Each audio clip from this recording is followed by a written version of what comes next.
မင်္ဂလာပါဒီကနေ့ဖျားခင်အလိုတော်နဲ့အညီကဘာမြေကြီးကိုစောင့်ရှောက်ဆိုပြီးတော့အပိုင်းတုံးအနေနဲ့စွန့်ပစ်ပစ္စည်းတွေကိုစနစ်တကျစွန့်ပစ်ခြင်းအဖြစ်တဘာဝပတ်ဝန်းကျင်ကိုထိမ့်သိမ်းတူများဖြစ်ဖို့ကဘာကြီးကိုစောင့်ရှောက်တော်တူများဖြစ်ဖို့တခင်ခရစ်တော်ရဲ့တွင်တင်ထားတဲ့အကြောင်းအရာကိုဆက်ပြီးတော့ဝေမျှတွားမှာပဲဖြစ်ပါတယ်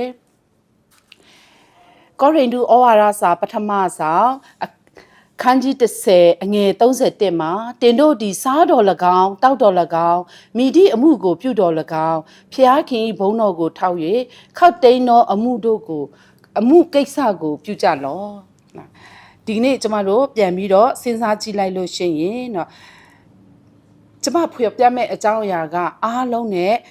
ရင်းနှီးပြီးသားအကြောင်းအရာပဲဖြစ်တယ် Sunday School တဲကနေကျမတို့ကိုတွင်တင်ထားတဲ့အကြောင်းအရာပဲဖြစ်တယ်အဲ့ဒီဟာကတော့ခရစ်ဝင်ကျမ်း၄ကျမ်းစလုံးမှာပါတဲ့မုံ၅လုံးနဲ့၅နှကောင်အကြောင်းအရာလေးပဲဖြစ်ပါတယ်ဒီမှာခရစ်ဝင်ကျမ်း၃ကျမ်းမှာကတော့ရှင်မတဲခရစ်ဝင်ကျမ်းခန်းကြီး14အငယ်73နဲ့21နော်ရှင်မကုခရစ်ဝင်ကျမ်းခန်းကြီး6အငယ်30ကနေ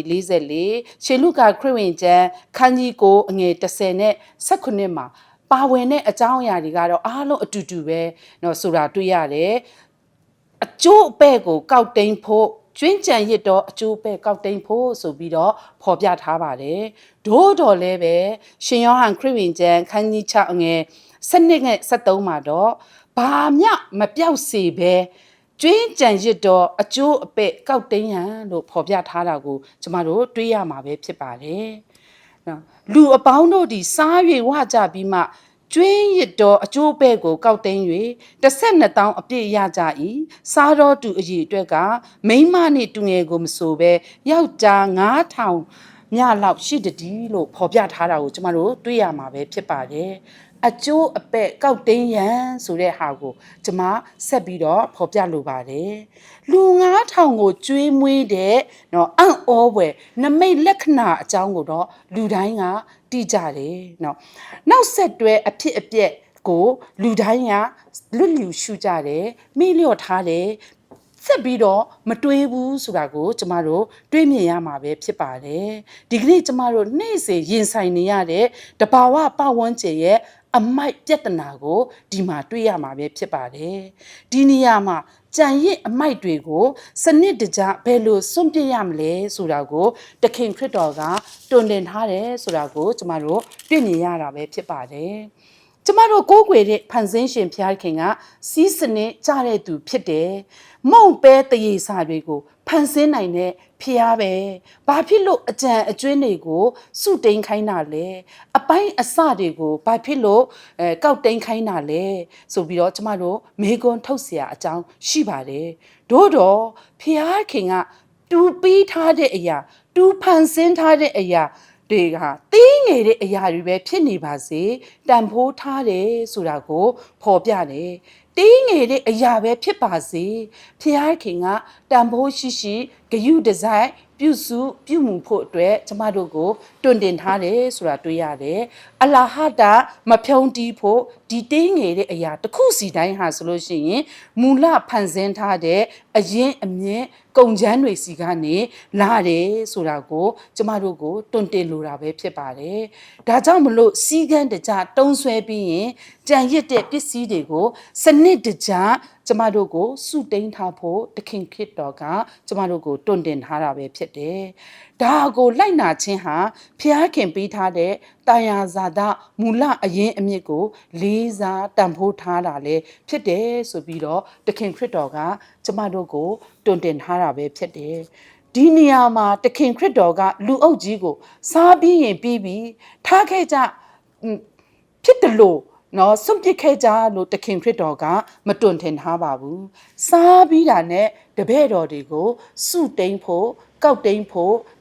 စေခိုင်းခဲ့တယ်ဆိုတာကျမတို့တွေ့မြင်ရတယ်ဒါဟာအမိုက်တိန်စနစ်ကိုစီမံခန့်ခွဲမှုရဲ့ပထမဦးဆုံးအရင်အမြင့်ဖြစ်တယ်ဆိုတာကိုတွေ့ရမှာပဲဖြစ်ပါတယ်အကယ်၍ဒါကြံရစ်တဲ့အပိုင်းအစအကျိုးအပဲ့မုံအစအနတွေငါအစအနတွေကိုကျမတို့မစုတိန် ဘူးဆိုလို့ရှိရင်အဲ့ဒီမြက်ခင်းပေါ်မှာမုံဖတ်တွေငါးဖတ်တွေကြံရစ်ပြီးတော့မကြခင်မှာအဲ့ဒီအဖတ်တွေကပုတ်တိုးပြီးတော့ဆွေးမြေ့ပြီးတော့အနံ့ဆိုးတွေနဲ့ပြက်နှံ့လာမှာပဲဖြစ်ပါတယ်အဲ့ဒီအနံ့ဆိုးတွေကပတ်ဝန်းကျင်ရဲ့လေထုကိုညှဉ်းရမ်းတွားစေမှာပဲဖြစ်ပါတယ်နောက်ဆက်တွဲပြန်ပြီးတော့စဉ်းစားကြည့်ရင်အဲ့ဒီအနံ့ဆိုးတွေကြောင့်ကျမ်းမာရေးဒုက္ခရင်ဆိုင်နေရတယ်ဆိုတာကိုကျမတို့တွေ့မြင်ရမှာပဲဖြစ်ပါတယ်နောက်ဆက်တွဲပြဿနာဖြစ်လာမှာကိုတခင်ယေရှုကကြိုတင်တည်မြင်တဲ့အတွက်အမိုက်တွေကိုစုတိမ်ပြီးတော့စနစ်တကျ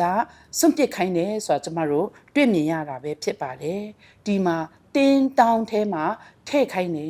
အမိုက်တွေကိုစွန့်ပစ်ရမယ့်နေရာကိုတတ်မှတ်ထားပဲတဲ့ဆိုတာကိုကျမတို့တွေ့မြင်ရမှာပဲဖြစ်ပါတယ်ဒီမှာတခင်ယေရှုဟာအမိုက်တွေကိုစွန့်ပစ်ထားတာကိုအလိုမရှိဘူးလူတွေစည်းကမ်းမရှိတာကိုလည်းမကြိုက်ဘူးဆိုတာကိုကျမတို့တွေ့မြင်ရတာပဲဖြစ်ပါတယ်ဒီကနေ့ကျမတို့ပလတ်စတစ်အိတ်တွေဘူးခွန်တွေတခါတုံးပစ္စည်းတွေကိုအမှုမဲ့အမှတ်မဲ့စွန့်ပစ်နေတာကတဘာဝပတ်ဝန်းကျင်ကိုအလှအပတွေကိုဖျက်ဆီးနေတာဖြစ်တယ်ဆိုတာကိုတခင်ယေရှုကကျမတို့ကိုတွင်တင်ထားတာပဲဖြစ်ပါတယ်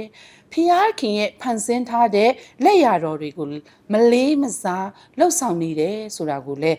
ကျမတို့မြင်ရမှာပဲဖြစ်ပါတယ်။ဒါကြောင့်ကျမတို့လူကြီးတွေဖြစ်တဲ့လူတွေကနေစပြီးတော့အမိုက်ပြစ်တဲ့အခါအမိုက်ပုံထဲမှာစနစ်တကျထည့်ဖို့အမိုက်အမျိုးအစားတွေကိုခွဲခြားပြီးတော့စွန့်ပစ်ဖို့ပြန်ပြီးတော့အသုံးပြုလို့ရတဲ့အရာတွေကိုပြန်ပြီးအသုံးပြုကြဖို့ဆွေးမြေ့တဲ့နိုင်တဲ့အမိုက်တွေကိုစနစ်တကျမြေစီမြေဩဇာရဖို့အတွက်စွန့်ပစ်ဖို့စုသိမ့်ဖို့လိုတယ်ဆိုတာကိုတခင်ယေရှုကကျမတို့ကိုတွင်တင်ထားတာပဲဖြစ်ပါတယ်။နောက်မျိုးဆက်တစ်တွေအတွက်စံနမူနာကောင်းကိုကျမတို့ခြံရစ်ပေးခဲ့ဖို့လိုအပ်ပါတယ်။ဒီကနေ့တခင်ယေရှုကဝိညာဉ်ရေးရာကယ်တင်ခြင်းအကြောင်းကိုပဲပြောဟောဝေမျှနေတာမဟုတ်ပါဘူး။ကျမတို့ရဲ့နေ့စဉ်နေထိုင်မှုပုံစံစီကံရှိနိုင်ငံကြီးတာပီတာဖို့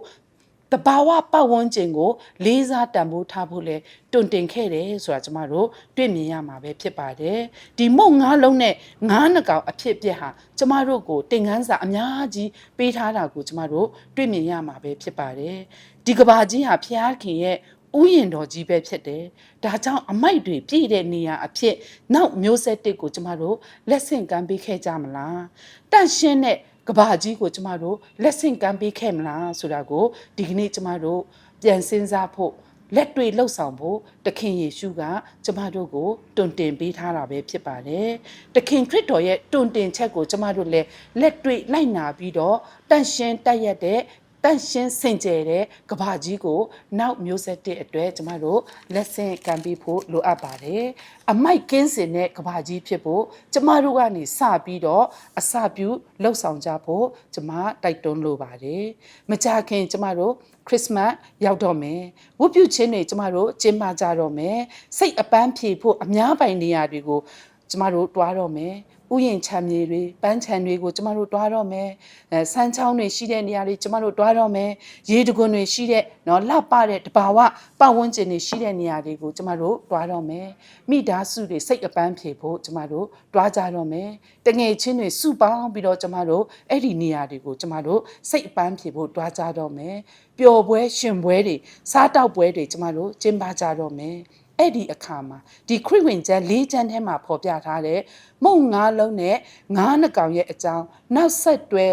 ခင်ယေရှုတွင်တင်ချက်ကိုကျမတို့ပြန်လည်တတိယဖို့တိုက်တွန်းလိုပါတယ်ကျမတို့တည်ဆောင်ထားတဲ့အစားအစာတွေစားတောက်ကုန်တွေအတုံးအဆောင်ပစ္စည်းတွေဘူးတွေရေတန့်ဘူးတွေနော်ဖြော်ရည်ဘူးတွေကိုကျမတို့ပစ္စလက်ခကျမတို့မစွန့်ပစ်ခဲ့ပဲနဲ့စနစ်တကျစုတိန်ခဲ့ကြဖို့ကျမတိုက်တွန်းလိုပါတယ်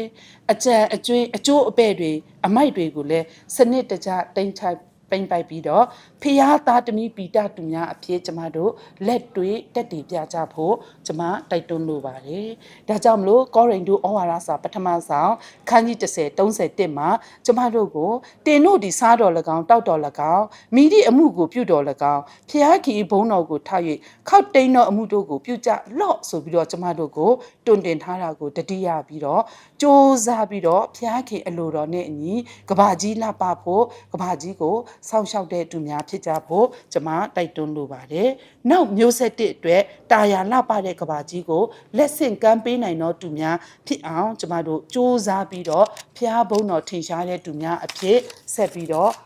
တက်တည်ပြကြဖို့တိုက်တွန်းလိုပါတယ်။နောက်တစ်ချိန်မှာတော့